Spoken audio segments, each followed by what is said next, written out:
So, Forrest, last time we left off, we had killed a dragon, or we were right about to kill a dragon. Either way, we kill a dragon and we eat it. Which, like, fair enough. The island's on fire, so you can probably cook it wherever. But also, like, damn, dude. Yeah. Like, no stop. I mean, I do love the fact that Zoro just like gets to just be a badass.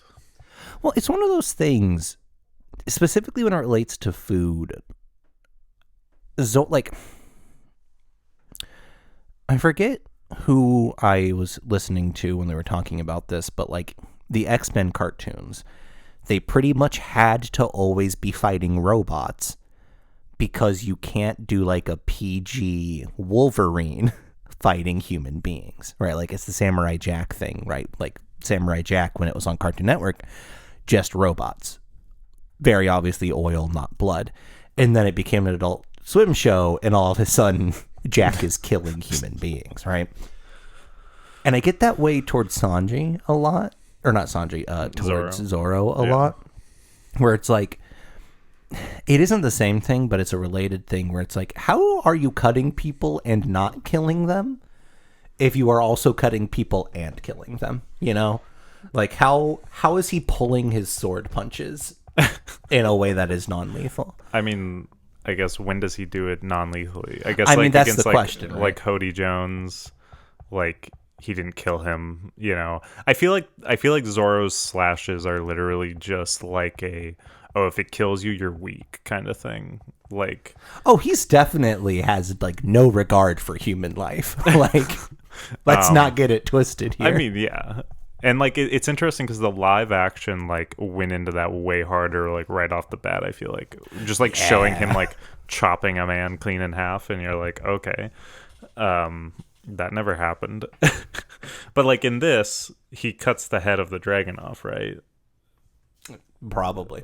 Yeah, I mean, like, I guess, was there a particular instance within this arc that made you think about the when does he actually kill people and when does he not? No, it like literally just now when I was thinking about how Luffy had like that nice diced off like huge old hunk of dragon meat with like the bone in it, and I thought to myself, well, surely the only person who prepped that meat would have been Sword Boy, right?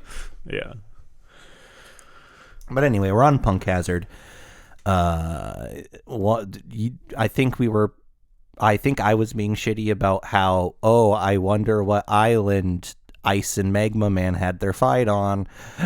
We confirm that it's this island. Which is so cool, in my opinion. I just love, I mean, one of my favorite things in One Piece is the different island climates, but also just the like hints at like human impact. Like I think the fact that you can even consider that like these devil fruits have the ability to like permanently change the world in some regard is like kind of wild. I mean, like there's all sorts of hints throughout their travels that like the climates on the Grand Line are all over the place for whatever reason. But I feel like you can kind of insinuate like, maybe it's because of people using devil fruits like hundreds of years ago and like, you know, the impacts that would have. I mean, you can, right? Like, I mean, obviously there's nothing to confirm that, but well, so like what I was thinking about is, on the one hand, it is cool to see that it happened in this case. It does raise further questions about what the fuck exactly Logia fruit can do. I mean, that's still something we're asking, right? Because since Luffy's a Paramecia. Zoan. Oh, well, I guess, yeah. Spoilers for, like, super far in. If you're listening to this, you probably already know this, but Luffy's devil fruit is his own devil fruit. Right. And then there's some other noun that you just said that I have no context for, so... Paramecia devil fruits are... if you don't explain it, it's not a spoiler. Okay. It's just a vocabulary word. Yeah. Look at I wasn't even worried about spoilers on that. Mostly just the Luffy's devil fruit thing. Fair enough. But honestly, I think it cheapens the world a little if we confirm that a decent amount of the environment is Devil Fruit Awakening. Like, it is a neat thing that can occur, and I like that. But Yeah. I kind of just like that, yeah, no, islands are weird. Because One Piece is kind of a messed up world. Yeah, yeah. I mean, I don't think that like every island is, of course, like, but there are those certain islands like Punk Hazard, and like they mention an island. I think I don't know if it's in the New World. It might be like on the second half of the Grand Line, but there's an island where it is just constantly raining lightning. Yeah, and like it was like one of the example islands, or like it's even, where it's where Chaser or it's where Smoker thought that they were going. Oh yeah, well, or that, and even like Ennie's Lobby, like there's only, I feel like they're few and far between, but there's these islands where there's like this really intense like climate thing going on, like there's Little Garden where it's like a jungle, like that's fine, like it's tropical, or there's like Alabasta where it's like a desert. But I don't think that like Alabasta was like created by one of the previous users of like Crocodile's fruit. But I think that like the constant sunlight on Ennie's Lobby, or like constantly raining lightning, like, and then on Punk Hazard it's like a fucking ice wasteland on one side and a volcanic wasteland on the other. Like I think you can insinuate a lot from those islands in particular. Anyway, I mean that's beside the point. So we go through Punk Hazard in these. This is inclusive of volume 69. Nice. I want to say the last one I read was volume 70. I think it was like 67, 68, 69, 70. Dude, you've only got like 20 more volumes left before you're caught up. That's mine. Okay, I was about to say that kind of feels like it shouldn't be true. It would be more like 35 volumes. I kind of can't believe, like, given that I'm on volume 70, I can't believe that there's only 35 more volumes worth of content to get current based on how long this show has been running, Yeah. Like, I feel like either things really slow down or really pick up, and there's going to be no in between. Yeah, I mean, it's kind of a combination of both. Like, it's kind of a, like, oh, these arcs kind of go on a little too long. But I do think that important things are still well, I don't know. I do think that important things are still happening. I know you don't feel that way half the time, but... Can't hear my bro snap on the but mic. I mean, yeah, I don't know. I mean, it's an interesting phenomenon, mostly because I really enjoy everything that goes on, especially in Punk Hazard and going forward. But like Dressrosa, Whole Cake Island, and Wano are the 3 longest arcs in the series. And we're running up to them pretty soon here. Your Dressrosa's next. Yeah, 70 ends up with them touching down on, or spotting Dressrosa. Like I mean, I reread Dressrosa when I got the volumes, and I really like it still. Like, that's the thing about One Piece, is I feel like for me, it definitely gets strenuous reading it week to week. Oh, I could not imagine. But I think that's the thing that keeps me so interested in it. Because then, like, when I went back and reread Dressrosa all the way through, I was like, oh yeah, that was good as like its own experience. And like that's the weird part about One Piece arcs, is like usually they're kind of like, they literally could be their own manga in and of themselves. And especially with the New World arcs like Wano and Whole Cake Island, like there's just so many new characters. It's like they literally could just be their own arcs. And like on the one hand, that's neat, right? But on the other hand, it kind of... And, I haven't gotten too far into the New World, but, like, I think this is a problem that I've had with One Piece for a while, is that each island is so insulated that, like, if you learn anything about the overworld, it's such a small part of what happens on the island that like, what you learn about the world feels like it's detracting from the plot of the island, and then the plot of the island feels like it's detracting from getting to the goddamn One Piece. Like, I mean, that's fair. Honestly, like the most I ever felt that was during Wano. I'm so surprised, and I haven't gotten there. I don't know what happens, but I'm surprised that you like don't like Wano. Well, I mean, that's harsh. It's like I enjoy It's Wano, let me but rephrase. It's the piece that of One Piece that I've heard you level the most complaints against. probably Which because, still isn't many complaints. Like this, like yeah. contrary to the opinion that I give, this is your favorite thing ever. Like, Yeah. And I mean, like I said, I do think I can owe a large part of that distaste to just following it week to week for like 4 years straight. That's a long ass fucking time. that's a long time. I It's a problem in shonen in general, but I definitely think One Piece would be insufferable week to week. I mean, I wouldn't have kept up with it if I felt that way, obviously, but Right. I'm just not a week to week type of person, but like the way that One Piece is structured, and like I think about any of the individual chapters that I read this last week, and I'm like, wow, if I waited a week for that, with the exception of like 2, I'd be like, wow, that was a waste of my week. yeah, As a whole, Punk Hazard isn't bad. I don't mind Punk Hazard. yeah. I guess we should Caesar talk about is Punk Hazard. way too like Caesar is pedo coded so aggressively, and it make like he's literally giving candy to children and abducting them. Oh, I mean, yeah, he's an awful person. He is like, I think objectively one of the most awful people in the entire series. Yeah, he's like the first real war criminal that we come across. He's a scientist that literally has no morals. Too. He specializes in chemical weapons and murdering everybody. But he also like underscores again, like my biggest problem. Well, one of my biggest problems with One Piece so far is either your characters are inhuman and hateable, or they're comic relief characters. Stop making them be both. And like the comedy with Caesar's Legion is that he's getting hurt and making a funny face while he's getting hurt, but also like I don't know, it like I feel like the comedy really like detracts from the severity of big moments and big impacts. That's interesting. I don't think I've ever heard that take. I'm surprised that you haven't heard it from me. I mean, I guess I probably have, but I mean, it's not surprising coming from you. I guess.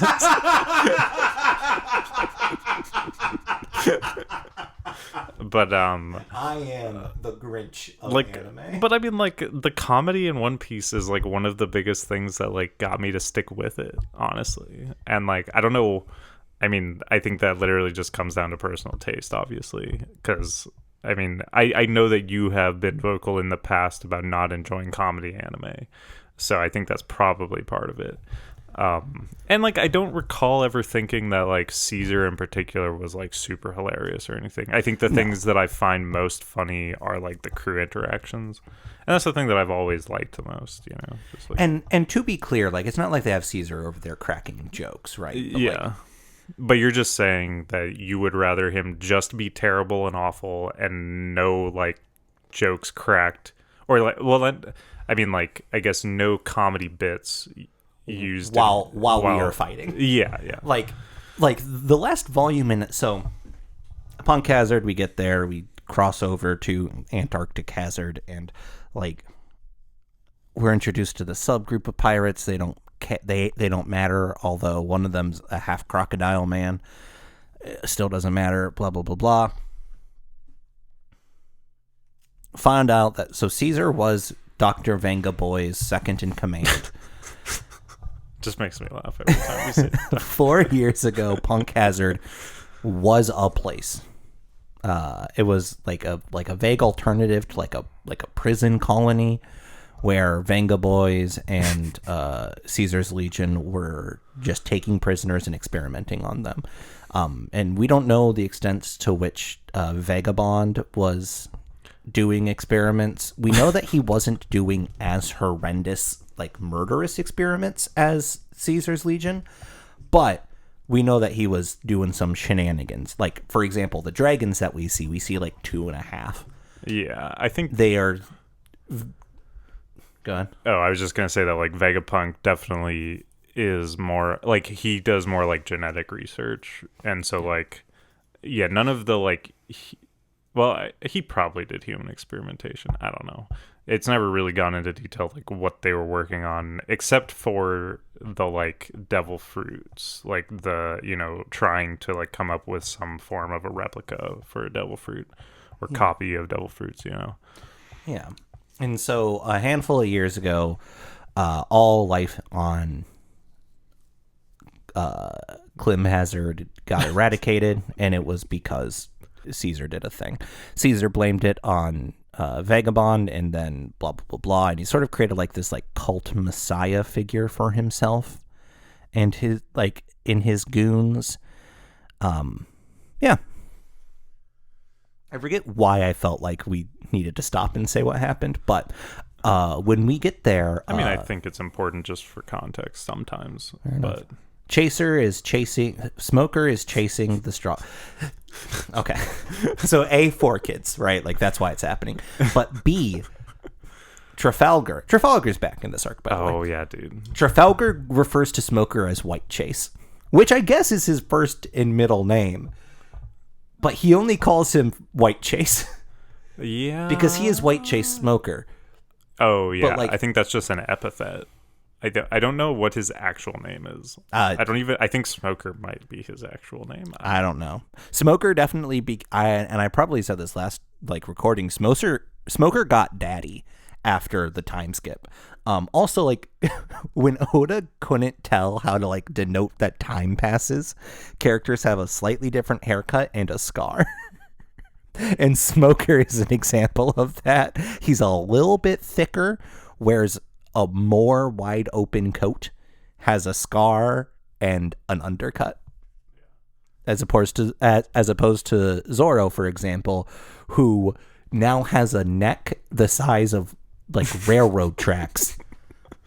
I always love a scar and the same hair. I always love looking at like the anime art for like right after the time skip, because honestly, in my personal opinion, this is when One Piece like looks its worst, like visually and just like in the anime, because like it's just so inconsistent. And like honestly, just like, yeah, Zoro and Sanji, their necks are like twice the width of their heads. They're fucking thick lads now. Like if you literally just look up Zoro and like go to the One Piece wiki, anyway, yeah, no, we can't knock that boy over with a glass of water. His arms are way too long though. Like, yes, in that one picture, you're right. Yeah, so Smoker chases the Straw Hats to Punk Hazard. Turns out Trafalgar is in the laboratory. Turns out the laboratory is Caesar's. Blah blah blah blah. There's a snow harpy woman. She's just sort of around and dies in a surprisingly brutal, and like granted it's a One Piece death, so even when they use the words die or they explain something that would kill someone, that doesn't mean that she's not going to show up alive and well in the art at the start of a chapter moving forward. Yeah. But I can guarantee you that she does not, because they confirmed that she actually died. Good, because I can't. And it's not even. I don't even think it's because of what Zoro did. I think it's honestly because of what happened to the island after they left. So Zoro didn't kill her, right? Like, yeah, like exactly, she wasn't like doing great, but she was crawling her way to the big old self-destruct button in the sky. Yeah, and so Trafalgar had at one point or another given Caesar his heart. Like they did a switcheroo of their hearts as like a mutually assured destruction trust bond type of thing. And at one point or another, he got Monet, who's the ice harpy. He got Monet's heart. And so at this point, he'd like given Caesar Smoker's heart, he pretends to give him Smoker's heart. Turns out he gave him Monet's heart. So when he gets his ass kicked out of just petty revenge, Caesar goes to kill Smoker by stabbing the heart. Yeah. I straight up forgot about that. Yeah. That's funny. I was literally just thinking about the scene where Zoro like cuts her in half, but that like just stuns her. Like it doesn't Yeah. kill her. And I thought that might have been one of the scenes you were talking about where like it's not clear when Zoro cuts someone, when he kills them and when he doesn't. But No. I mean, like, Because after cutting her in half, first of all, Tashigi goes, "Are you sexist or are you just stupid? Why do you like look down on us and why are you leaving?" And basically Zoro goes, "You're both too weak for me to give my full power to, and it's your own fault." To be fair, I do like that take of I'm not being sexist. It's just you two in particular suck. Fair enough, very dude, Zoro. I want Tashigi to be stronger. I want Tashigi to matter. I really enjoyed that they came back in this arc, because I mean they were like one of my favorite parts of pre-time skip One Piece, especially like Alabasta. I think they were great characters then. I mean, Tashigi, granted, she's never really gotten a chance to shine much, but yeah, like I almost just wish her and Zoro had like a real fight, because this is supposed to be like she's stronger now, like she's in the new world, like that's the whole point, is She's that got hockey. She can like Smoker is also stronger, and like I mean it's just unfortunate, because I'm like I feel like Oda could have just made her stronger. Well, and for like, her in particular, it's so bad because not only is she not on par with Zoro, which, fair enough, like he's main character cast, like he should be head and shoulders above everybody, but also like she's not even close, like not even kind of close to him, but also she can't hold her own against Monet. Like the ice harpy also kicks her ass, and it's like, all right, can we give Tashigi something? And like the last volume she spends being saved by Sanji leading the army of G5 because they're all they went from being awkwardly sexually assaulting to hardcore simping in like a chapter. Like that's kind of my point that I was making last time, is that Oda can't like characterize people without going to extremes, and he wanted to characterize G5 as this like rough and tumble, like fuck the rules, like outcast of Navy men. So he starts off having them say multiple things that allude to sexual assault, and you watch them torturing a prisoner in the background. But then, like a volume later, you're just supposed to think, they're just one of the guys. They're just a bunch of dudes being dudes. Like, look at them and Sanji running around together, right? And like Sanji, like I didn't say it last episode, but Sanji lost any hope of being a character that I care about when during Mermaid Island, he cracks a joke about the Mermaid Cafe being his new All Blue. And I say cracks a joke. Oda's cracking the joke, but Sanji is saying it in earnest. He's like, so we hard confirm that Sanji has changed his entire life's goal and motivation to just be horned up with some mermaids. And to be fair, we also hard changed his motivations and his entire goal in life when we ran into the creepy lion man with the invisible fruit, and Sanji talks about how he wanted it so that he can be the ultimate pervert. I mean, I guess I see where you're coming from, but I don't necessarily view it as like Oda just changing his outright motivations, because like obviously he isn't. But at the same time, like what we're doing is we're taking away any like ability for Sanji to be motivated by something serious for the sake of a joke.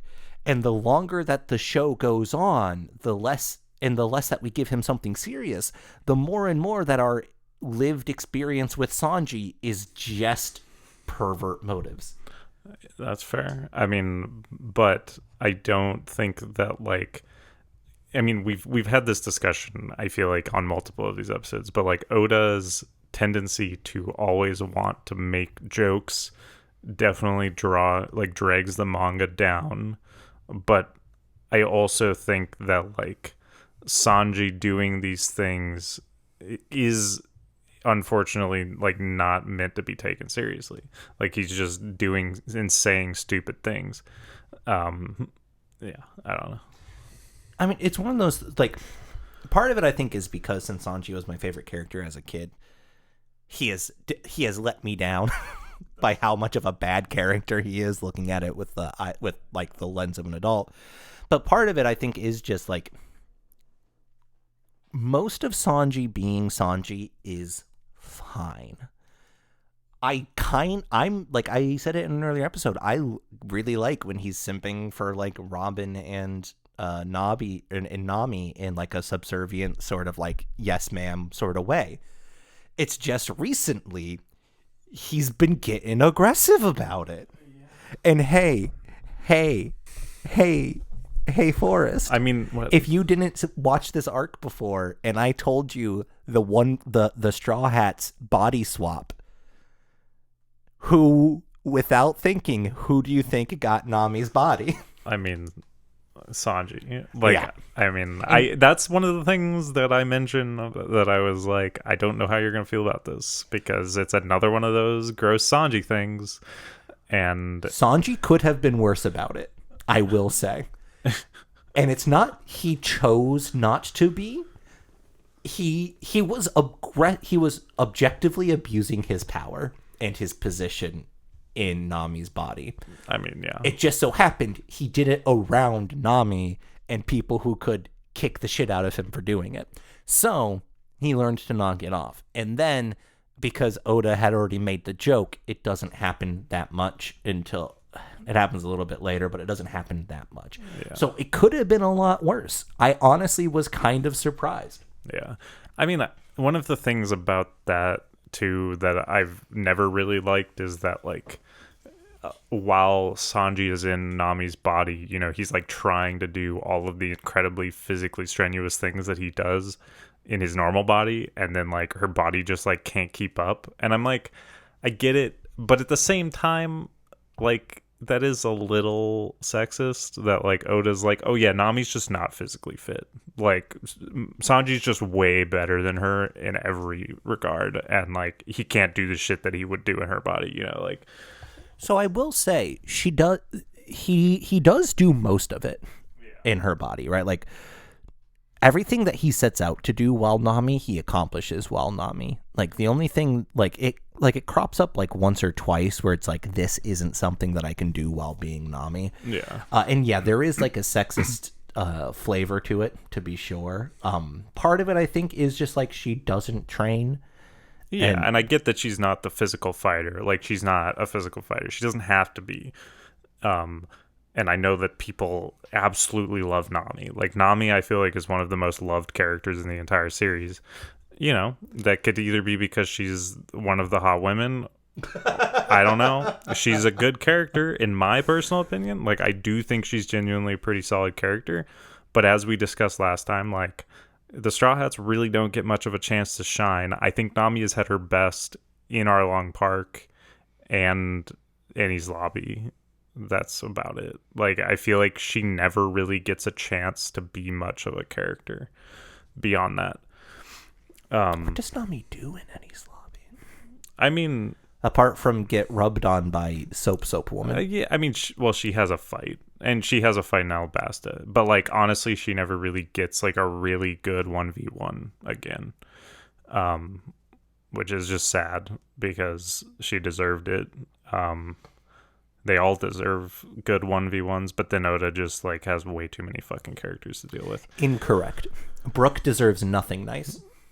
I disagree with that. I like Brooke. So. You just can't make me care about somebody who frame one, round one hits you with the pervert, and then he like so terribly embodies what I hate is like that quarter of the screen cut in to make a joke while serious things are happening. One thing that I will say that I like has happened post time skip is he's still making his jokes, but the crew isn't reacting because it's old hat to them now. Yeah, well, thank God, because when we took like a panel and a half to have everybody stop and go, ha ha, I mean, it slowed I shit think down. I think that's an important conversation to be had too, because like you were saying, when Sanji is in Nami's body, like Oda utilizes the other characters to be like, shut the hell up. But also Oda was the one that came up with the joke. Oh yeah. Like the fact, I mean, like, I do like it when, like, you know, Zoro or Luffy do something stupid and then Nami's like, what the fuck? And she like punches them in the head or something. I don't know if she ever really does that to Zoro. I feel like she only does that to Luffy. But like, you know, using a joke to be like, oh yeah, this is wrong is one thing, but I do think it is just the flavor of the jokes that really matters. Because like Brooke doesn't have to constantly ask about panties, but that's pretty much all he does. Because I guess Oda still thinks it's funny, even to this day. And I mean, I don't think this is really a new or hot take. Like, people have. I feel like if I've ever seen negative opinions on the internet, it is about One Piece. It is usually about, you know, the jokes that the characters make that like Oda just kind of continuously uses, because like that's just what he does. I don't know. I guess I've just kind of like not cared for a really long time. Like, I'm just so invested in the world and just seeing what happens. And that's like part of what made Wano so strenuous. But I do think I genuinely think you're probably going to like Whole Cake Island, because I think Whole Cake Island is easily like one of the best arcs post time skip, because he splits the crew in half. Like, Which they're so much better when they're not together. and so Whole Cake Island is Luffy, Chopper, Nami, Brook, and Carrot, who's a character you get introduced to later. And like, Brook actually gets a chance to shine. Nami actually gets a chance to shine. Sanji is like actually a character. Wow. Because that whole thing is centered around him. And I think that that's like when, yeah, it's weird, because I almost just feel like, you know, Oda sometimes is in over his head with the amount of characters. And I mean, you mentioned this, like, you think the crew is too big. It should have stopped at Chopper. And like, that's fair. And I do think that when they're all together, you know, like, Oda probably recognizes that, like, oh, there's people that love these characters, like, each one. And so he wants them to have their own little lines and, like, do things. But it's like, sometimes you just don't have the time, and then it just kind of drags down everyone else, you know? Yeah. Like, one of my favorite jokes during Punk Hazard is when, like, Law kind of, like, starts to join the crew a little bit. And, like, he's just so, just, like, not in his element. He's just like, man, these people are crazy. And he's just kind of, like, standing there all the time. To hop back a second, and I'm going to touch on Law in a bit, because I fucking love Law. I still think his hat's dumb, and I didn't expect to like him as much as I do, but I really do.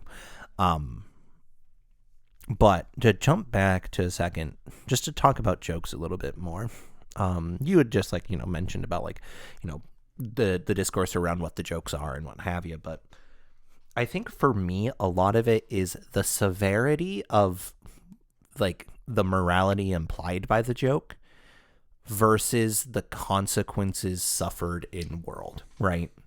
Like, being scolded by Nami is not a consequence. So when it's kind of a nothing joke, Yeah. that's just distasteful, or just like, you know, just like, all right, shut the fuck up. Being scolded by Nami is sufficient. But then there are other things, like talking about how bad you want to perv on every woman in the world, and then suffering no consequences for that being your motivations, right? Like, it's all about checks and balances. And I think that Oda does a bad job of balancing his checks. You know what I mean? Yeah. So to touch on Law, so this arc so far is really, this is Law's arc. The Straw Hats are just there. Yeah, this is his introduction for sure. We find out that Law is like pseudo in the pocket of Don Flamingo. And by pseudo, I mean he was up until the events of this arc for whatever reason. Yeah, this arc, I forgot also that this arc is like Doflamingo's kind of build up in a way. Yeah. Well, he was the king of Dressrosa up until Law's shenaniganery got him to step down. What we find out is that Don Flamingo is known as Joker in the criminal underworld. It's not a cool name. I don't care how wide your smile is in your idle animation.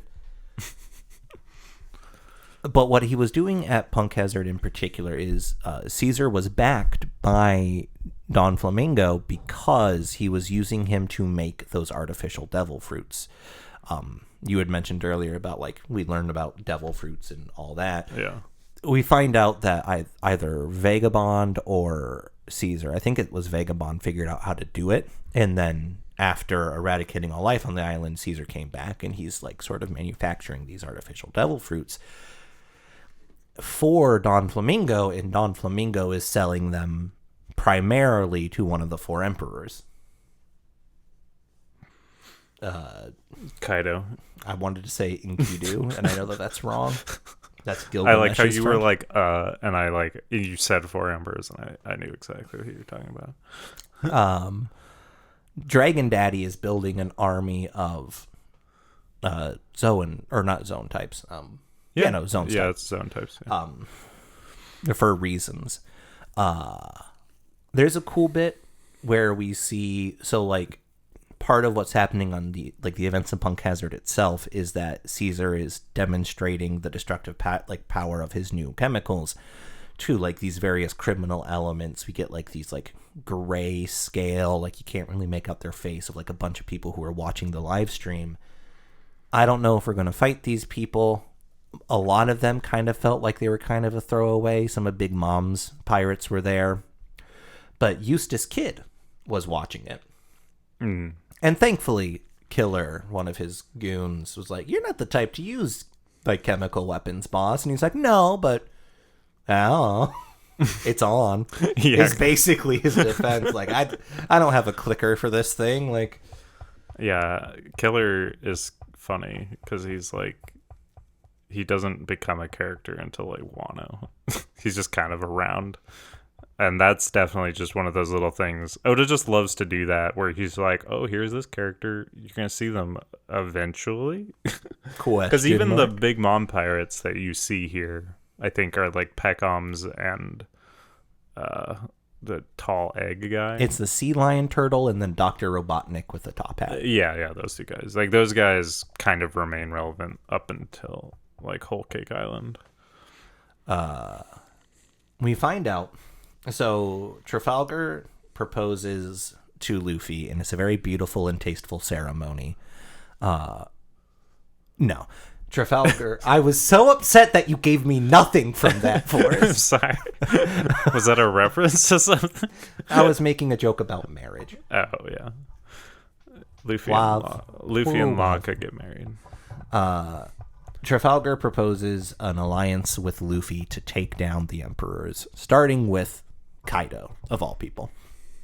Weird place to start. I would have started with Big Mom, especially after I learned that he was building an army of devil fruit users. That feels like something that you warm yourself up to. Well, I mean, them going to Big Mom, honestly, is like one of those, like, oh, Oda just kind of decided this was the direction the story is going. Big Mom should be the next fight, specifically because we have already pissed off Big Mom to the point where she's blacklisted and put a death. Yeah. Like, that's like the ending of Mermaid Island. Yeah. Right? Mm-hmm. Well, yeah, and I mean, Big Mom, like, he definitely sets her up, but I am of the genuine opinion that Big Mom definitely feels a little, like, forced into the story. Oh, yeah, no. Like, well, because he was struggling to come up with a fourth emperor real hard. Like, not that I necessarily think she's a bad character. Like, I think he had plans for her, but I kind of think it got out of hand, like most things. Because, like, her involvement in Wano and, like,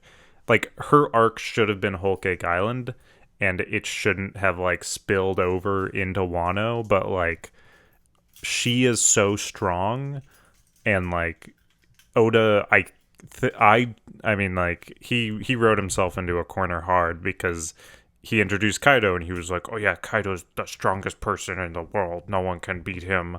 And you're like, "Okay, why the fuck did you do that? You literally didn't have to do that because now you have to somehow write your main character to beat the strongest creature in the world. Like you literally just didn't have to do that." And it's just so like that's another thing that I just don't like about Wano. Anyway, That's fair. Well, as far as Punk Hazard itself is concerned, we spend not the longest time in the world, but we spend a lot of time doing a whole lot of nothing. Like I was telling you this before we started recording, and apparently, according to you, this is a phrase that I use a lot with One Piece, is a lot happens without much happening. Anyway, so there's this plan, shenanigans, starts off with getting Don Flamingo to step down as one of the warlords. And then he just sort of decides that he's also going to step down as king of Dressrosa. And basically what it is, hey, you're going to get into deep shit once Kaido no longer has his supply of Smile, which is the fake devil fruit. And the only guy who can make it is the Caesar shithead. We can just kill him. So do this, or I'm just killing him.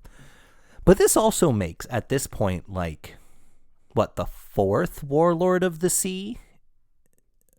Like, Jinbei, Crocodile, Blackbeard, Trafalgar now, and, no, fifth. This is, like, the fifth warlord in, like, 3 or 4 years to lose the position of being a warlord. How often do these positions get turned around? Because the Navy talks a little bit at the end of this arc about how, like, you know, what are we going to do with the warlords?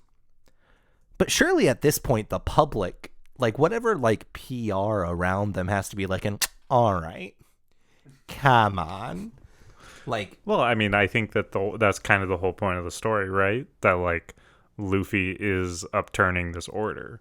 Like, this has been the order for the last, like, 20 years, and Luffy's kind of the first person to come along and just start beating the shit out of all the warlords, and then the world government's kind of scrambling to, like, replace those roles, and that's, like, why Trafalgar Law becomes one.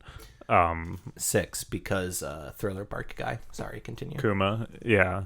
Well, yeah, I mean, like, we've been introduced to pretty much all of them at this point. You saw all of them at the Marineford, so like we Boa know Hancock. who they are. I was just listing the people who have either been replaced or have left. Yeah. And like the Mira. Moria. Yeah, Gecko Moria. Yeah, exactly. Like, Luffy's going along and beating the crap out of him. And I mean, yeah, he's the main character, but that's also just kind of the point of the story, because the Yonko are just, the warlords, but bigger and badder, and now Luffy has to beat the crap out of them, you know.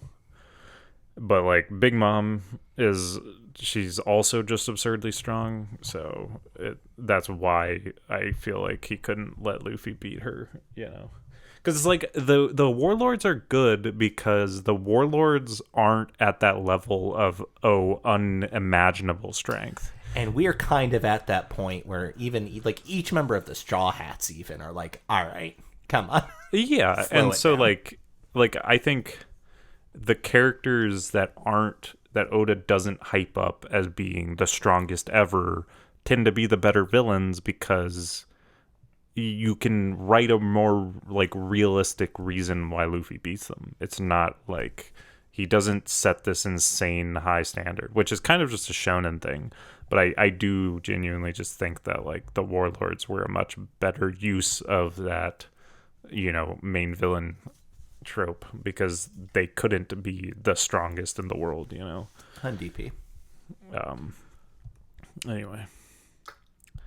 And then, so Kid stops watching the display of the chemicals because we find out that the other members of the worst generation, Luffy and his cohorts from 2 years ago, are also forming an alliance to also go after a warlord.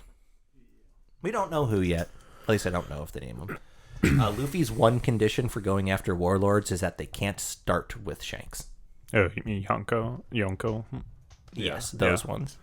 yeah. I think Kid says Shanks is the first one that he's gonna go after. I don't know if he says that in this one. He hasn't said it as of Volume 70. Okay. Yeah. They didn't list who it was. It's just Yeah. he, Scratchman, Apu, and Basil Hawken.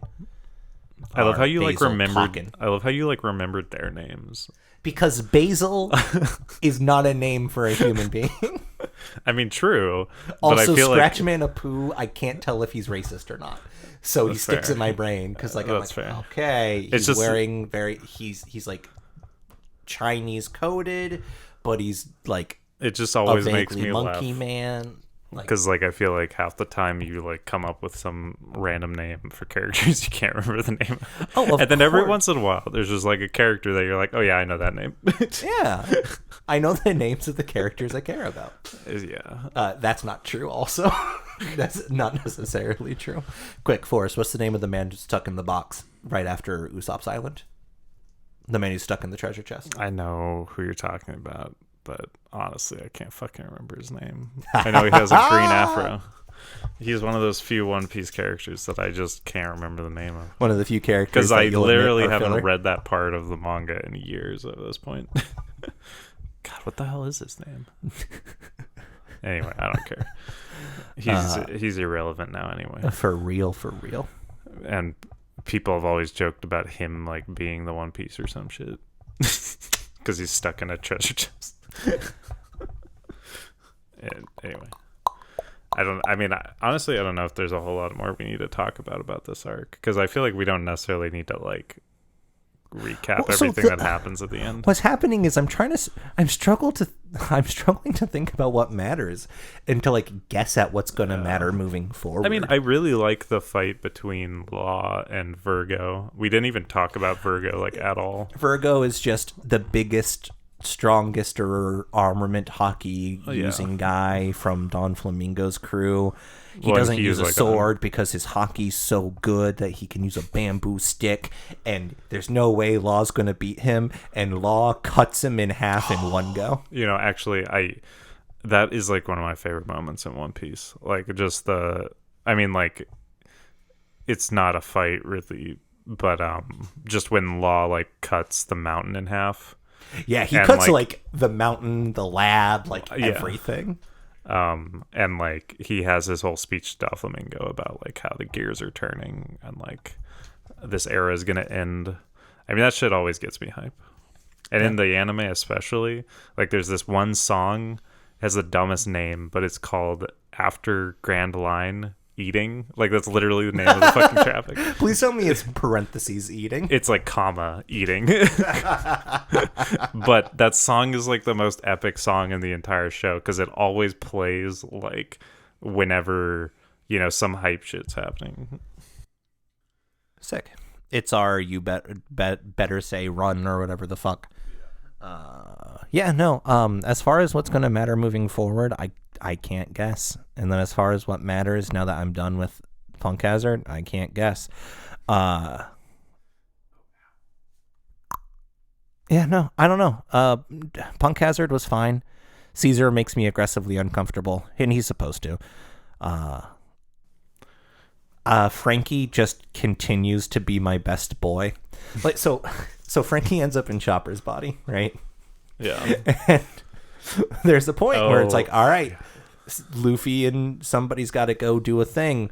And so Frankie Chopper goes, all right, I'll do it. And Chopper's telling him all right, this is how I use my body, blah, blah, blah, blah. You need the Rumble Ball to be the big guy, but you only get 3 minutes, so don't use it casually. Frankie proceeds to immediately use it casually. And Luffy has a harder time fighting that version of Chopper Frankie than he does the Yeti men, who we spend a volume talking about how they're the biggest, badderest assassin brothers. Oh, yeah. Scotch and rocks. Well, and then also, like, I love when Frankie's in Chopper's body and he's like making gross faces, and then Robin's just like, Never again. never do that again. Yeah. No, there are a couple of bits where Robin's just like, you are not allowed to do that in Chopper's body. And Robin doesn't really get to do anything in this arc. Nope. Robin is on baby duty. Quite literally, all that she does is corral big babies. Yeah, it sucks. But right? It's just yeah. But it's funny because I never thought about those things when I was watching it. But I feel like, or I mean, even when I reread it, like when I reread, I mean, like, okay, I've been thinking lately that I should start rereading these arcs when you do, because I do think having them like fresh in my mind would be very important, just to like have these discussions, even though I'm like obsessed with One Piece and I pretty much remember everything that happened anyway. But some things, aren't that fresh in my mind. But like, I never really thought about how Robin just kind of like doesn't do much. Robin hasn't done much since Water 7. Yeah. And even in Water 7, she was the damsel in distress. Yeah, she kind of gets to do, like, yeah, her whole point really is just to be like the end of arc. Like, oh, she gets to learn some crazy shit about history. She's the person who advances the plot. Literally, which I like her for that. Like, Luffy solves the problem. And then Robin gets to advances the plot. One thing that I did forget about is we picked up Kainmon, who is the samurai man who was the legs that they found in the dragon. I love how we just didn't talk about He them. doesn't matter. I mean, we also got Not Momonosuke. yet, at least. Momonosuke, the little kid. His son. Yeah. That was honestly, the half a dragon honestly, that dude, I alluded to. He accidentally ate like a dragon fruit. Oh, yeah, okay, yeah. I love how we just didn't touch on them at all. Because honestly, I don't give a shit about you. Now that we are touching on them, I do hate his son. So Kainmon has like a puritanical... It's Kinemon. But you can call him whatever you want, yeah. I mean, no, that's not true. Because after a certain point, I'm just mispronouncing a Japanese name, and that's offensive. I mean, his name's pretty hard to pronounce. I think Kainmon might be a Digimon, which is why it's coming to my mind. Anyway, but who knows? There are literally thousands of Digimon. I hate his son. So K-Man broke. So when we're first introduced to K-Man's head, because he was chopped and dopped like a lot of characters by Trafalgar, he's like puritanically shaming Nami for being so scantily clad, and then he immediately flips towards being not like actively pursuing things a pervert, but to being a horny sort of fella. And so there's a bit later, like on the ship, where Brooke and Sanji are being perverts. We also watch women bathe again. We don't need to watch women bathe. We really just... Not a lot happens in these conversations, and those conversations can be literally anywhere else. But we do figure out that, like, his son's also a pervert who's using the fact that Nami and Robin think that he's cute to nuzzle into their boobs. Boobs, which we find out in the question corners, have grown since the time skip. Because I think that's actually a pretty like well-known question corner, because is that the one where like someone asks him like why they grew and he was like, oh, women's boobs just continue growing or some shit? No, so was that an older one? That's already happened. Yeah, I've already went off about that. Okay. How he goes, hey, like pre-time skip, someone goes, hey, I'm a big fan of Robin, or I'm a big fan of Nami. Are her tits bigger? And Oda goes, well, if you think about it, she's only 17. They can grow. I'll try my best. And then, like, the editor's note just puts a question mark, because even the editor was like, I don't know what he's doing here. Anyway. And then he continues to go, also, Robin is still young enough that maybe her tits will grow. Oh, it's not how that works. And she's like 30. Yeah. And so it's like, Oda, shut the fuck up. Yeah. But then, post-time skip, somebody was like, hey, what are Nami's new, like, Nami seems like she's grown. And he's like, yep, and here are her new measurements. Oh, yeah. Also, nobody asked about her, but here are Robin's new measurements. Oda. You know how Naruto is canonically the worst part of Naruto? Oda is canonically the worst part of One Piece. Except for the fact that he created it. Yeah, But honestly, like, I think that's part of what riled people up so much with that last episode title, because that I fucking hate Oda. well, people are, I mean, and this is just a problem of just like parasocialism in general, but like people like revere Oda. Like, I think he's a good writer, and I mean, like, granted, we've talked about plenty of reasons why, like, I don't think he's perfect, and I mean, I feel like when we talk about One Piece, we talk about all of the negative aspects. I talk about all the negative aspects. But I mean, like, you don't have to fall on that sword. It's me. But I don't necessarily disagree with you on everything. I think it's just like, I don't know. I've just never had the energy to care, I guess. Like, people, yeah. I mean, there's a reason people literally call him Goda on the internet. Like, I see that way more than I should, because people kind of have deified him in a lot of ways, which is unfortunate, because he is just a man and he has a cool imagination. That's the only reason I like One Piece. But well, so I think I'm at the point with Oda that I am at with Stephen Moffat, who was one of the writers on Doctor Who then became like the creative team leader. And when he was the creative team leader and like the head writer, that's when Doctor Who was at its worst. But he also is the guy who wrote some of my favorite episodes when he was just a team member. Yeah. A great concepts and idea guy, but like the actual like seeing things through start to finish and having nobody tell you no just got out of control. I mean, and that's like literally what's happened to Oda, I think. Like, I mean, and as we've discussed already with the comedy and stuff, I think that a lot of it is his editors just not telling him no. Like, he probably writes a joke and he's like, oh, haha, this is so funny. And then like they just put it in, like, because it's, at this point, One Piece was already one of the biggest manga in the world, and it continues to be. And like, that's great. I love it, but also, Oda, definitely no one says no to him anymore.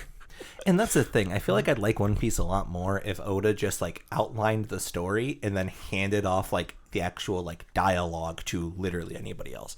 Yeah. I will say, contrary to popular belief in what I literally just said, I like One Piece more often than I don't. That's good. There's just a lot about it that's bad. Yeah. And that's like back when I used to work at the group home, one of my kids was so fed up with me peanut gallerying one of the shows that they chose. And granted, to be fair, this show in particular was awful. It was one of those like CW reboot things. In fact, I think it might have been Riverdale. Riverdale is garbage. I've never seen it. It is. Ugh. I've seen all of it twice, and I hate myself for it. But it's because the kids would just back-to-back use their hour of TV time to watch it, and I had to be in the room because you can't leave teenagers alone in a group home setting. Anyway. What was I saying? Sorry, now I'm angry about Riverdale. You were just saying back when you were at the group home, you were peanut gallerying something. So the kids got so tired of me peanut gallerying their shows that they gave up and gave me the remote to choose what we watched. And 10 minutes in, I'm peanut gallerying because that's just who I is. And I love this kid to death. I hope he's doing well. But this one kid just stood up from the couch real angry. Thought he was going to throw hands or something. And he just turns around, points at me and goes, "This is your fucking show. You like this." And I'm like, "Yeah, dude, I love it. But look at how dumb it is." And I think that's something that, like, I think I am presenting things a little bit more critically than I would, like, just conversationally, because otherwise, why the fuck do we have a microphone in front of us? Yeah. I mean, it's but I like dumb shit. And if I'm harping on something in One Piece, it's because I think it's either structurally problematic, like it's interfering with my ability to enjoy the show, or I think it's just socially problematic, like Yeah. a certain blonde chefman. Yeah. Yeah, and I mean, I think that is the thing that riled people up a little bit, is that they were just like, "Oh yeah, you're all you're saying are negatives." Yeah, And because I the mean, positives have been yeah. talked about. But also, yeah, I I talk about the negatives with you, and I've loved One Piece longer than we've been talking about it, but like I still love it, even if I can acknowledge that there's negative aspects to it, because honestly, you should. Be critical about the media that you If you enjoy. enjoy something, like, why aren't you thinking about the things you dislike and like about it? You know, it's like that's just how you should think about media. You shouldn't let it hinder your enjoyment, but you should still think about those things, in my opinion. And the things that you hold closest to your heart are the things that you should be the most critical of, Yeah. if they are media. Yeah. Don't take what I just said and start becoming an abusive spouse. Well, But yeah. About media. about asterisk about media. Yeah, no. That being said, I kind of can't.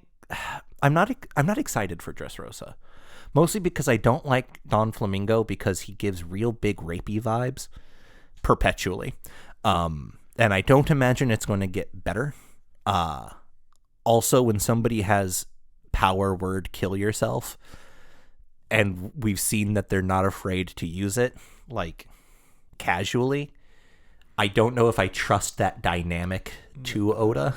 Yeah, I mean, he's a terrible person. Not Oda, the Doflamingo. Also, like, we heard about Dressrosa for the first time in Punk Hazard, and like, I care because because it matters to Law, right? And I like Law. I like Law because he's a serious character with emotions and thoughts about things. I do like him as a double act against Luffy because, like, literally all of the Straw Hats, after they made the alliance, not everybody was present at the time, have at one point or another come up to Law going, "Hey, I don't know what you were expecting out of this. I know you got a plan, but that's not really how Luffy does things. He's still on board. Like, this isn't treachery. This is just Luffy." Well, I love that scene where they're like, I don't. Someone on the crew is like, I think it's Robin. She's like, pirate alliances often end in betrayal or something like that. And then Luffy's like, "Are you gonna betray me?" And he's like, "No." And he's like, "See?" Yeah. Robin goes, pirate alliances most often end in betrayal. And then Luffy turns to Trafalgar and goes, "You gonna do it?" Trafalgar, ... No. There you go. I just love his face, Luffy's face there. He's just like smiling so big, like, "Haha, see? Like, what more do you need? I got you." And I mean, I love Luffy. I've always loved Luffy. My favorite chapter start, like, image happened in this, or in these volumes, where we confirm that Bon Clay's still alive. Oh, And is the new ruler of New Kama Land on like level 5.5 of... Oh fuck! Yeah. I completely forgot that. See, these are the reasons why I feel like I need to like at least engage with it in some regard again. I will someday in my life, but I should start reading them as you're reading them, because I can just do that on my phone. Oh yeah, that's right. But I am excited for you to see Law's backstory. There's a flashback in Dressrosa, and Well, I think that I'm was really one of excited. the things that made Punk Hazard good in the parts that it was good, is that there was no flashbacks. We were watching things happen as they were happening. I mean, honestly, like back in the day when I first watched One Piece, like Punk Hazard was one of my favorite arcs. And I guess I could still say it's one of my favorites. Like, I think just like the whole vibe of it was one of my favorites. But also, like, I don't know what it was that I liked so much about it. I mean, I just like the things that happen. Like, I like the thing that happens with Law at the end where he like cuts the mountain in half. I like Zoro's stuff for the most part. But honestly, that's about it. Like, I feel like when I'm like, "Oh yeah, I loved that One Piece arc," like, usually it's just because there's like 3 or 4 moments that I'm like, oh yeah, that was my Fair favorite shit. Which is honestly kind of surprising because with Punk Hazard in particular, the fights are kind of underwhelming. Yeah, I mean, there's not really much fights, but I was just having this discussion with someone recently about like how one of my favorite like I feel like I like shonen, but honestly, like sometimes I don't really care about fights. I think what I really care about is what where like the Mein fight Sohn. ends, or like my favorite moments in One Piece aren't even fights. They're just like moments where satisfying things happen. Mein like Sohn, was birgst du like so bang dein like Gesicht? when Luffy holds up his fist to like Bellamy before Skypiea, and he's like, you want to see if I can throw a punch, and then he just like one shots Bellamy. Or like when he punches the celestial dragon in the face, or when like I don't even I'm trying like when he puts his hat on Nami's head. Like these moments are just like the things that like made me love One Piece. And they're not even fights. And like honestly, I'm not even that big of a fan of most One Piece fights. You know, which It's is like which has always been one of those things that I'm like, why is this your favorite thing? Because, and maybe it's as you're getting older, like your stance is changing or what have you, but I think if you ask literally anybody that knows you, I associate you as a fight boy. I mean, my that's head. fair. I do really like good shonen fights, and honestly, JJK, we're gonna talk all about shonen fights. I feel like in some regard, but damn, this went on like 15 minutes longer than I thought it would. Only 15? I was like, we hit the hour mark, and I was like, oh yeah, we're gonna be done, and then we just kind of kept talking. Fair enough. But yeah, I feel like that's a good place to end it, though. The One Piece is real, and so am I. Yeah, I'm real too. We're all real. Well,